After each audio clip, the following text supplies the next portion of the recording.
A long-promised high-speed rail project connecting San Francisco to Los Angeles. Officials misled voters about every aspect of this boondoggle from the day it was approved for $10 billion in 2008. It's people like him that truly make this project have even more issues because of misunderstandings on what it's trying to accomplish. Abandoning the high-speed rail entirely means we will have wasted billions and billions of dollars with nothing but broken promises, partially fulfilled commitments, and lawsuits to show for it. And there is no estimated date for the completion of the original plan to link Los Angeles and San Francisco. And in the last 4 years alone, the program has created 4,000 good-paying construction jobs in the Central Valley, and so we're continuing to move forward on the construction front. Is there actually demand to go from Merced to Bakersfield?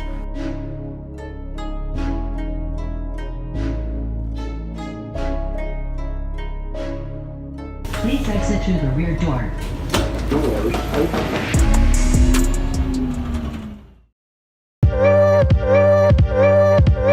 California High-Speed Rail, probably one of the most highly anticipated yet simultaneously depressing high-speed rail projects in North America, a project that my channel will be covering for the next couple of months. In 1996, Governor Pete Wilson established the California High-Speed Rail Authority. The California High-Speed Rail Authority was established to begin preparation for a ballot measure in 1998. But in order to understand why the California High-Speed Rail Authority was created, all it takes is for us to look at a certain act created in 1991. On December 18th, 5 corridors were authorized under the Intermodal Surface Transportation Efficiency Act of 1991, with former Secretary of Transportation Andrew H. Carr Jr. announcing these 5 corridors. With the Midwest High-Speed Rail Corridor linking Chicago, Illinois, with Detroit, Michigan, St. Louis, Missouri, and Milwaukee, Wisconsin. The Southeast High-Speed Rail Corridor connecting Charlotte, North Carolina, with Richmond, Virginia, and Washington, D.C. The Pacific Northwest High-Speed Rail Corridor linking Eugene and Portland, Oregon, with Seattle, Washington, and Vancouver, British Columbia, the only corridor out the 5 to be international. The 4th corridor is one that we've already covered on this channel. That would be the Florida High-Speed Rail Corridor linking Miami with Orlando and Tampa. And last but not least would be the California High-Speed Rail Corridor linking San Diego and Los Angeles with the Bay Area and Sacramento via the San Joaquin Valley. During the next 2 years, Amtrak would get in on this high-speed rail action, leasing Swedish and German high-speed rail trains to conduct tests along the Northeast Corridor. This is because in 1992, Congress passed the Amtrak Authorization and Development Act requiring Amtrak to establish high-speed rail passenger service between New York City and Boston. The only problem was the entire corridor wasn't electrified. In October 1994, Amtrak would request bids from train manufacturers that can create a train set that could reach 150 miles per hour. A year later, in December, they would award $321 million to contractors for the electrification between New Haven and Boston. And this is the point when the previous states mentioned realized that Amtrak and the federal government were serious about building high-speed rail. With the fear of being left out, all state departments of transportation along the original 5 corridors began drafting their own plans to create high-speed rail. 2 of the 5 corridors would break ground, with only one surviving to this day. That would be California High-Speed Rail, just so you know. In fact, every other state high-speed rail authority either relegated themselves to conventional rail or straight up got sent to the gulag by the end of the early 2000s. So why has California High-Speed Rail lasted for so long? Prop 1A allows the government to sell bonds to create a high-speed rail connecting Northern California to Southern California. The high-speed rail is clean and quick, going from San Francisco to Los Angeles in less than 2.5 hours. With gas at $4 and rising, $55 for a ticket is a smart way to go. Vote yes on Prop 1A.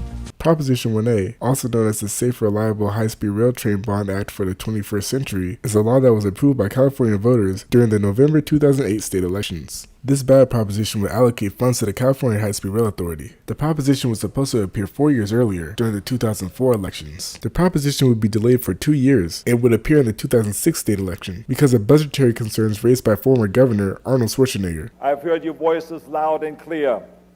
We have tough choices ahead. The first choice that we must make is the one that will determine our success. Shall we rebuild our state together? Or shall we fight amongst ourselves, create even deeper division, and fail the people of California? Well, let me tell you something. The answer is clear. For the people to win, politics as usual must lose.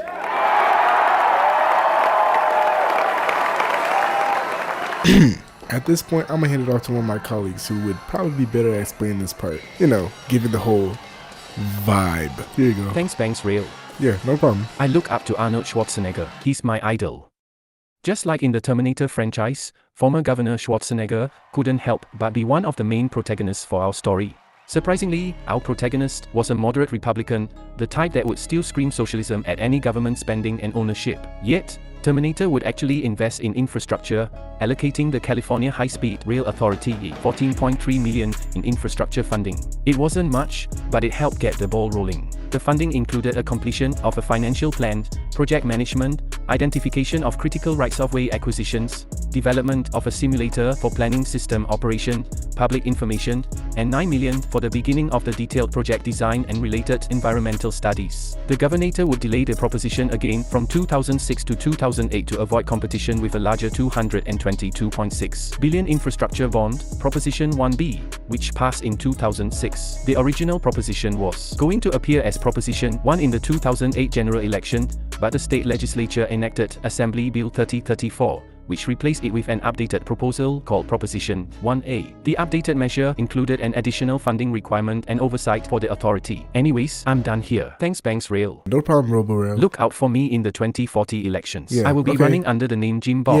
so everyone will believe I'm human. Thank you. But you guys will know the truth. Jesus. Anyways, the law advocates for $9.95 billion for the California High-Speed Rail Authority. $9 billion will be allocated towards the California High-Speed Rail Authority for use on Phase 1 between Los Angeles and San Francisco. The other $0.95 billion will be used on connector projects, such as enhancing commuter railroads in the state. This includes Caltrain, Metrolink, and Ace Rail. These commuter railroads will act as feeders to the high-speed rail. Proposition 1A also requires the federal government to match the high-speed rail funds that California spent, which in total would mean $19.9 billion. Proposition 1A also came with system requirements, such as establishing a basic route linking major population centers, a minimum of 200 miles per hour where conditions permit, a maximum of 24 stations on the system, maximum travel times between certain points, and financially self-sustaining itself. In the end, 52.62% of voters would vote yes for California High-Speed Rail. Here we can see the election votes by county. The blue are the voters that voted yes, and the green are the voters that voted no. The lighter the color, the closer it got to 50-50. Here's a closer look with the route map over it. I will continue to make references to this as the series goes on, but now it's time to answer the question, why did they choose this route? Why not choose the I-5 corridor? I think the answer to this question is pretty obvious. There's no way that Proposition 1A would have got passed if it was any other corridor. The one thing keeping this project alive is that it actually goes through the city centers. That's the only way that people are going to vote for it. Getting the Central Valley to vote yes for the project was the only way that Proposition 1A was actually going to get passed. So when people say, the Central Valley is the middle of nowhere, clearly it was somewhere during the election when Proposition 1A was up for grabs. You can't tell me that the three moderately Republican counties of Kern, Kings, and Tulare would have kept the neutrality for the project if it didn't directly benefit them.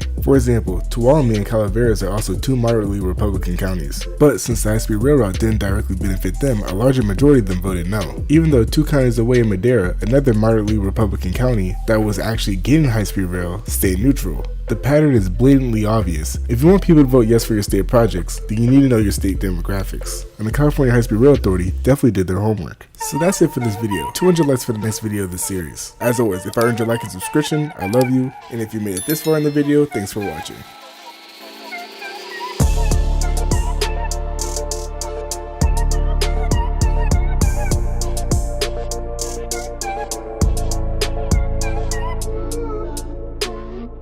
Please exit through the rear door. Doors open.